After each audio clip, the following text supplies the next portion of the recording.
इस कार्यक्रम के प्रायोजक हैं कृषि एवं किसान कल्याण मंत्रालय, भारत सरकार। हर जोखिम से निकल कर फसल आए, सुरक्षित हो जाए, फसल बीमा से हर किसान अब आत्मनिर्भर हो जाए।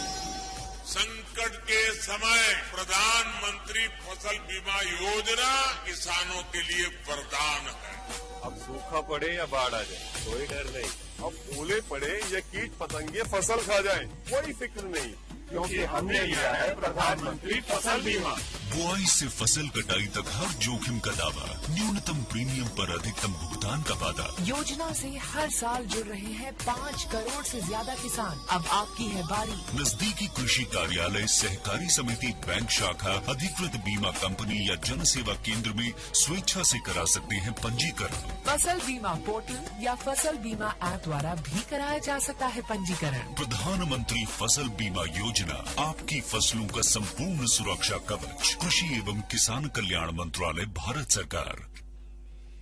किसान भाइयों, स्वागत है आप सभी का कार्यक्रम किसानवाड़ी में। और अब किसान भाइयों, आइए हम आपको जानकारी दिलवाते हैं फसलों में कीट व्याधि की पहचान और प्रबंधन विषय पर डॉक्टर R.D. बारपेटे, वरिष्ठ कृषि वैज्ञानिक, कृषि विज्ञान केंद्र बैतूल बाजार द्वारा दी गई जानकारी। तो आइए सुनते हैं ये बातचीत। इतिहास में जिन 2 चीजों ने रिवोल्यूशन लाया है या क्रांति लाई है, उनमें से एक है उन्नत प्रजाति के बीज सभी फसलों में, चाहे अनाज वाली हो, दलहन हो, तिलहन हो, सब्जी भाजी हो, फल फ्रूट हो। पुराना कुछ भी नहीं बचा है, सब कुछ नई प्रजातियां, नए संकर बीज हमारे पास आए हैं जो कृषि वैज्ञानिकों की देन है।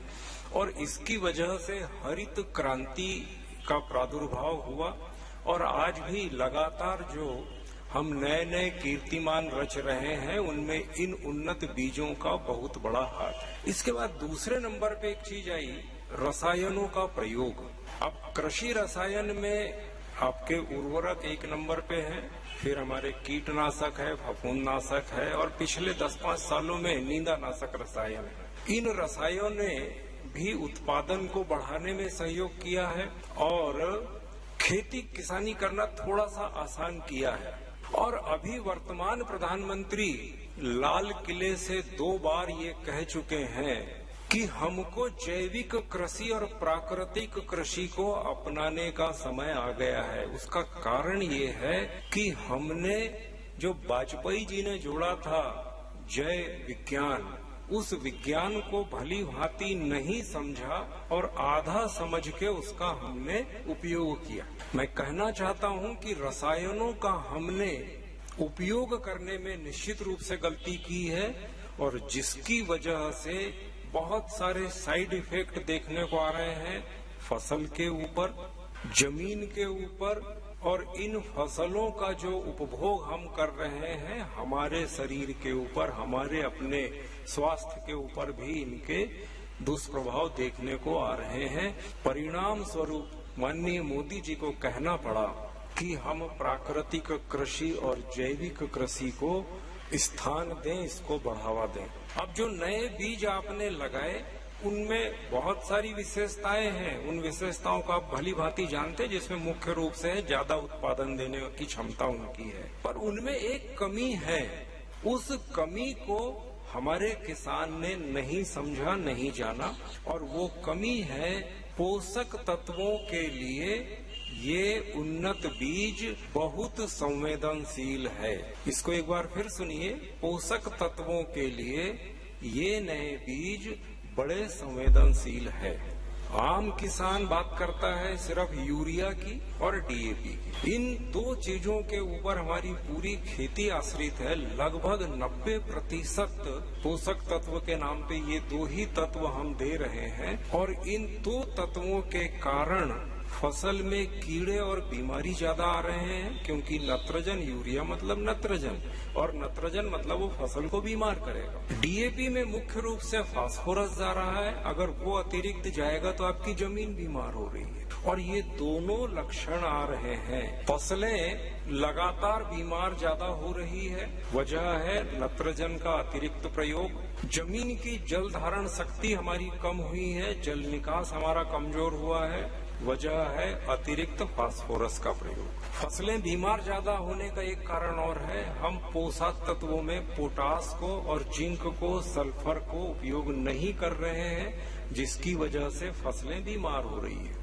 अब यहाँ तक की कहानी ठीक है, यहाँ से दूसरा खेल शुरू हो रहा है कि जो फसल आपकी बीमार हुई उसकी पहचान हम नहीं कर पा रहे हैं। मैं विगत लगभग 4 दशक होने को आया है पौध संरक्षण विशेषज्ञ के रूप में, अलग अलग जगह मैंने काम किया है। मैं आज भी ये दावा नहीं कर सकता कि मैं सब कुछ पहचानता हूँ, पर किसान हमारा जो बहुत कम जानकारी रखता है और अंधाधुंध पेस्टिसाइड का प्रयोग कर रहा है बड़ी मात्रा में। आपने पहचाना नहीं, गेहूं पीला दिख गया, आपने कोई सा भी इंसेक्टिसाइड, फंजीसाइड, पेस्टिसाइड लेके, और जो अनुशंसित मात्रा है उससे भी कहीं ज्यादा, बोले रिजल्ट नहीं मिल रहा, डोज और बढ़ा दो। ये जो कर रहे हैं ये आत्मघाती कदम है। इससे आपका पूरा परिवेश, अब पूरे परिवेश में आपकी आर्थिक गणना को भी मैं गिन लेता हूँ, इससे आपकी आर्थिक जो भी स्थिति है वो बिगड़ रही है। आपका पर्यावरण पूरा, जिसमें जमीन है, जल है, फसल है, अन्न है, सब है, वो पूरा प्रभावित हो रहा है। और सबसे ज्यादा हमारा स्वास्थ्य चिंता का विषय है। तो मेरा निवेदन ये है कि कीट और व्याधि और पोषक तत्वों की कमी के लक्षण, इनको पहचाने बिना रसायनों का उपयोग मत करिए। अगर आप पोषक तत्वों की कमी के लक्षण को पहचानते हैं, नहीं पहचानते हैं, तो आप विशेषज्ञों की मदद लीजिए। कृषि विज्ञान केंद्र आपके बीच में है, कृषि विभाग के अधिकारी है, और आजकल ये सोशल मीडिया बड़ा सशक्त एक माध्यम है। आप इसके माध्यम से भी विशेषज्ञों से जुड़ सकते हैं। अगर फसल में असामान्य लक्षण आपको दिखते हैं तो पहले उसकी पहचान करिए। बिना पहचान के अगर आप रसायन डाल रहे हैं तो इसका सीधा मतलब है कि आपने किसी भी तरह की जांच नहीं की और सीधे सर्जरी कर दी, सीधे ऑपरेशन कर दिया, ऑपरेशन थिएटर में ले जाके काट पीट दिया उसको। ये आप कर रहे हैं, ऐसा मैं मानता हूँ। बैतूल जिले में जो मुख्य समस्या है उसके ऊपर मैं अपनी बात कहूंगा, इसके बाद आपके प्रश्नों के उत्तर दूंगा, क्योंकि मेरा जो विषय है वो बहुत बृहद है, इसको 15-20 मिनट में समेटना मेरे लिए संभव नहीं है। पर जो बैतूल जिले की मुख्य समस्या है दोनों सीजन की, हम खरीफ की बात करेंगे तो सोयाबीन और मक्का है, इधर हम बात करेंगे तो गेहूं और चना है। इन दोनों ही सीजन की ये 4 फसलों में पोषक तत्वों की कमी के लक्षण आप पहचानना सीख जाइए। और उसका सबसे बड़ी पहचान ये है, पोषक तत्वों की कमी के कारण पौधा मरता नहीं है, सिर्फ पीला पड़ेगा, कमजोर होगा, पीला होगा, कमजोर होगा, और समय के साथ धीरे धीरे वो रिकवर करता है। जैसे ही पीला, सोयाबीन पीला पड़ा, आपने बोला मोजेक है, आपने बोला फलाना कीट है, आपने दवाई डाल दी, जबकि वो सल्फर की कमी से। अब सल्फर की कमी से जो पीलापन आ रहा है उसमें पौधा मरेगा नहीं, वो जिंदा खड़ा रहेगा, उसकी बढ़वार नहीं होगी, शाखाएं नहीं आएगी, फल फूल नहीं आएंगे, पर पौधा मरेगा नहीं। उसको जरूरत है सल्फर की पूर्ति आप कर दें, वो पौधा रिकवर हो जाएगा। आप पेस्टिसाइड डाल रहे हैं वो आपको नुकसान करेंगे। मक्के की फसल में जिंक की कमी के बड़े स्पष्ट लक्षण आ रहे हैं, उसमें पत्ती बैंगनी कलर की हो रही है, कत्थई कलर की हो रही है, लाल कलर की हो रही है। वहाँ भी किसान बोलता है कि साहब कोई रोग आ गया है, पत्ते लाल हो रहे हैं, फंजीसाइड डालना शुरू, इंसेक्टिसाइड डालना शुरू, जबकि वो जिंक की कमी है। ये बड़े व्यापक लक्षण खरीफ में आ रहे हैं पोषक तत्वों की कमी के दोनों फसल में। अब इनसे अगर हम बचना चाहते हैं तो इसमें अनुशंसा है, आप 2 साल में एक बार 1 एकड़ में 8 से 10 किलो जिंक सल्फेट की पूर्ति करें। ये दोनों चीजें गायब हो जाएगी, आपकी फसल अच्छी आएगी। अगर हम रसायन पे नहीं जाना चाहते हैं तो हम गोबर की खाद या केंचुआ खाद का भरपूर मात्रा में प्रयोग करें, उसमें पूरे तत्व है। गेहूं की फसल इस साल बड़े पैमाने पे पीली पड़ी है। पिछले साल भी पड़ी थी, इस साल भी पड़ी है और अगले साल भी पड़ेगी। और किसान उसमें भी रासायनिक दवाइयां डाल रहे हैं। उसका मूल कारण है आप जिंक की पूर्ति नहीं कर रहे हैं, पोटास की पूर्ति नहीं कर रहे हैं, और यूरिया जितना अनुशंसित है उससे 2 गुना, 3 गुना, 4 गुना। और कुछ किसान जो केवीके में आते हैं वो तो इतना डाल रहे हैं कल्पना से परे है। 1 एकड़ में 6 बोरी यूरिया डालते हैं, अनुशंसा 1.5 बोरी की है। इसकी वजह से फसल बीमार हो रही है। गेहूं में जो पीलापन है, अगर पत्ती मर नहीं रही है तो जिंक की कमी है, पोटास की कमी है। अगर पत्तियां मर रही है तो वो फंगस है। ये दोनों का मूल कारण है असंतुलित रूप से पोषक तत्वों का प्रबंधन।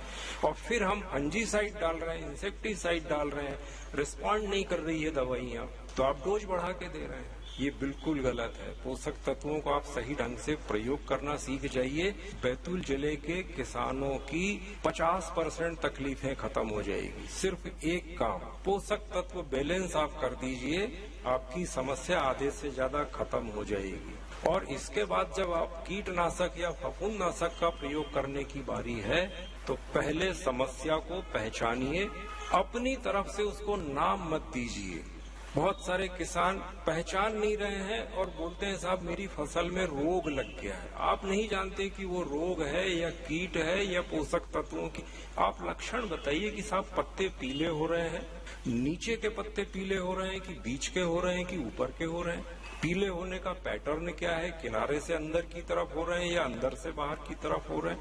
ये तमाम चीजें हैं, अगर आप इनका सूक्ष्म अध्ययन करेंगे और विशेषज्ञों से परामर्श करेंगे तो निश्चित रूप से रसायनों के ऊपर जो खर्चा है वो आपका घटेगा, आपकी आमदनी बढ़ेगी और सबसे बड़ी चीज आपकी खेती स्वस्थ रहेगी। जो कुछ उत्पादन आप ले रहे हैं वो स्वस्थ रहेगा, आपका परिवार, आपका पूरा परिवेश स्वस्थ रहेगा। तो ये मैं अपनी तरफ से कहना चाह रहा था। कोई प्रश्न है शायद आपका?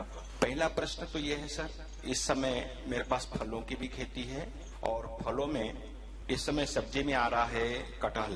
तो कटहल में इन दिनों में नारियल के बराबर फल हो रहे हैं, किंतु फल बनने से पहले ही फल काला हो जाता है, उसमें बदबू निकलती है और फल झड़ जाते हैं। और अन्य वर्षों की अपेक्षा इस वर्ष पौधों में ये इस प्रकार से इस बीमारी का होना बहुत अधिक देख रहा हूँ मैं। ठीक है, तो मंच से मैं इसका ठीक है। मैं कटहल की जो फसल है इसमें 2 तरह के फूल आते हैं। जैसे कद्दू वर्गीय सब्जियों में आपने देखा होगा गिलकी, तोरई, लौकी, करेला, ये जो कद्दू वर्गीय फसलें हैं इनमें भी 2 तरह के फूल आते हैं। एक नर फूल रहता है और एक मादा फूल होता है। जो मादा फूल होता है, फीमेल फ्लावर होता है, उसी में फल का विकास होगा। जो नर फूल है उसमें फल का विकास नहीं होगा। अब नर फूल से मादा फूल की जो परागण की क्रिया है, अगर वो समुचित हो रही है तो मादा फूल में फल का विकास होगा। यही सेम चीज आपके कटहल में होती है। कटहल में भी 2 तरह के फूल होते हैं।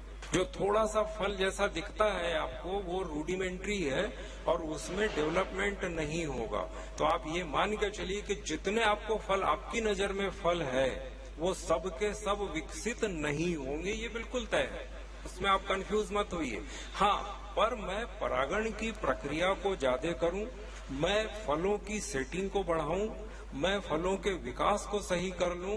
अगर ये मैं चाहता हूं तो आप कटहल के पौधे में या किसी भी फलदार वृक्ष में, चाहे वो कटहल हो, चाहे आम हो, चाहे नींबू हो, चाहे चीकू हो, चाहे जो भी फलदार वृक्ष जो बहुवर्षीय फसल है, इसमें आपको पोषक तत्वों का, खास करके सूक्ष्म पोषक तत्व, नत्रजन, स्फुर, पोटास की बात मैं यहाँ नहीं कर रहा हूँ। नत्रजन, स्फुर, पोटास तो देना ही है, पर साथ में कॉपर है, सल्फर है, जिंक है, मॉलिब्डेनम है, ये तत्वों की पूर्ति भी 3 साल में एक बार आपको करना है, सूक्ष्म तत्वों की पूर्ति।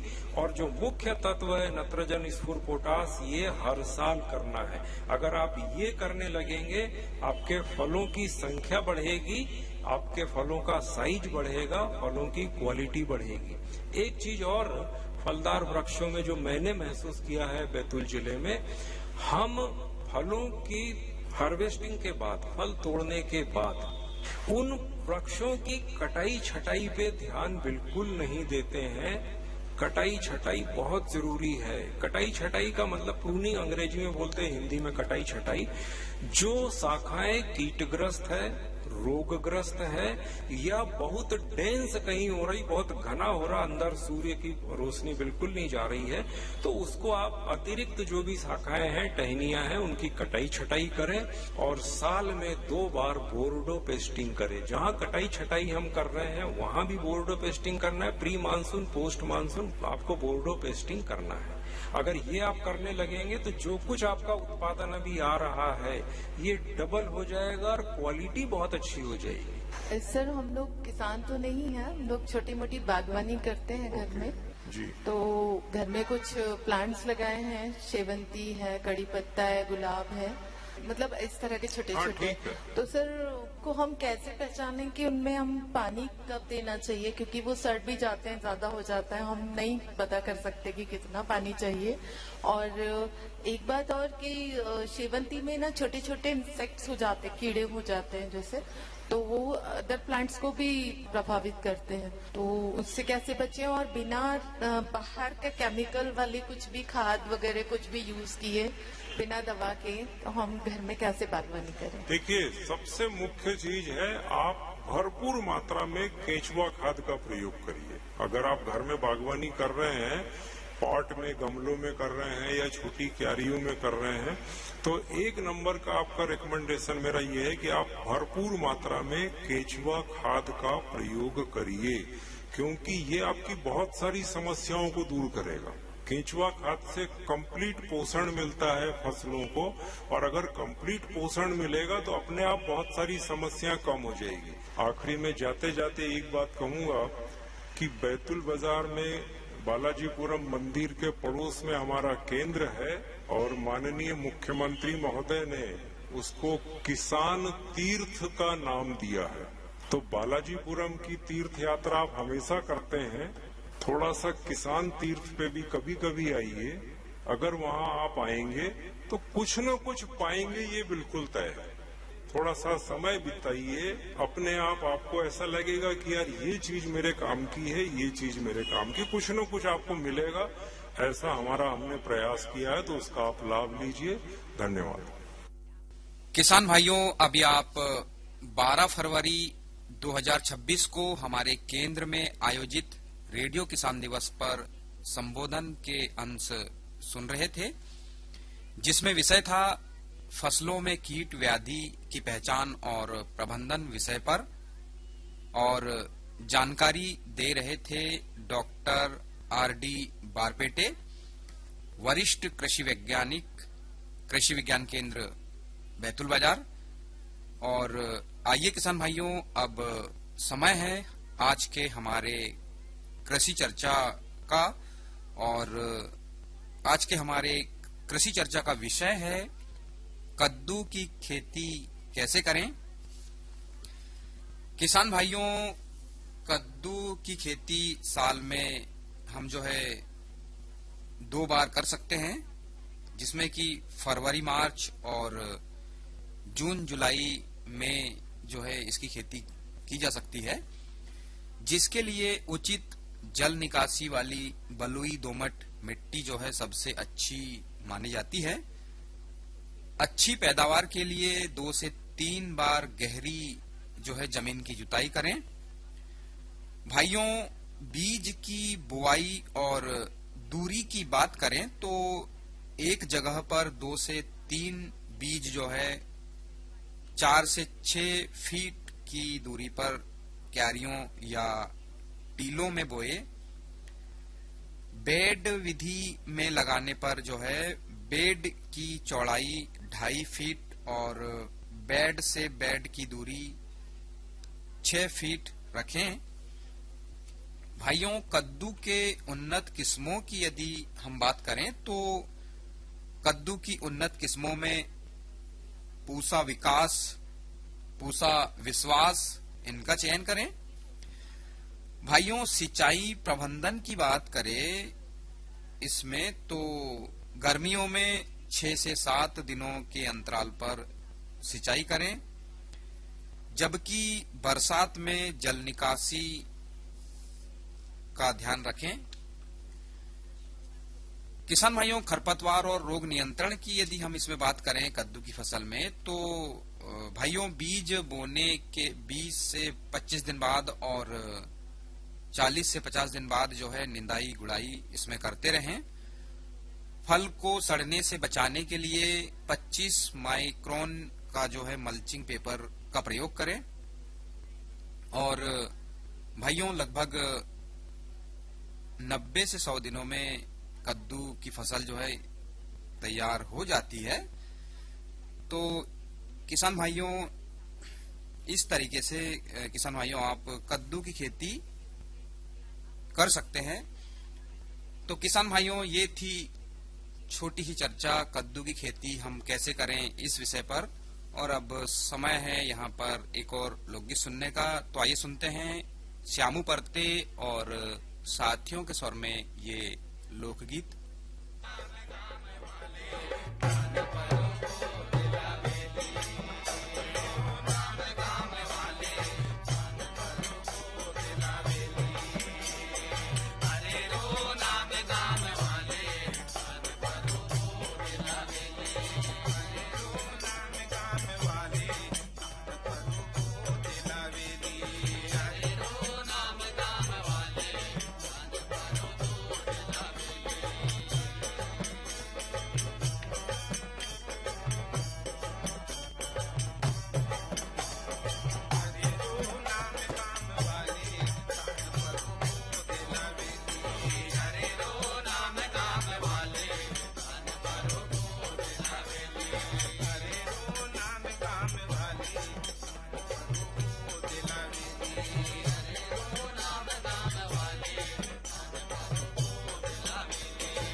किसान भाइयों, अभी आप सुन रहे थे श्यामू परते और साथियों के स्वर में ये आदिवासी लोकगीत। और अब किसान भाइयों, समय है आज के बाजार भाव की जानकारी का। तो कार्यालय कृषि उपज मंडी बैतूल से प्राप्त जानकारी के अनुसार सोयाबीन पीला न्यूनतम 3200 रुपए, अधिकतम 5240 रुपए और इसका प्रचलित भाव रहा 4900 रुपए प्रति क्विंटल। चना इसका न्यूनतम भाव रहा 3800 रुपए, अधिकतम 4600 रुपए और इसका प्रचलित भाव रहा 4200 रुपए प्रति क्विंटल।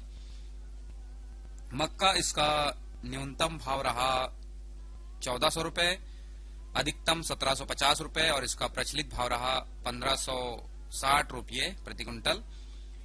गेहूं इसका न्यूनतम भाव रहा 2100 रुपए, अधिकतम 2418 रुपए और इसका प्रचलित भाव रहा 2413 रुपए प्रति क्विंटल। सरसों इसका न्यूनतम भाव रहा 4700 रुपए, अधिकतम 5300 रुपए और इसका प्रचलित भाव रहा 5200 रुपए प्रति क्विंटल। तुअर इसका न्यूनतम भाव रहा 7051 रुपए, अधिकतम 7376 रुपए और इसका प्रचलित भाव रहा 7250 रुपए प्रति क्विंटल।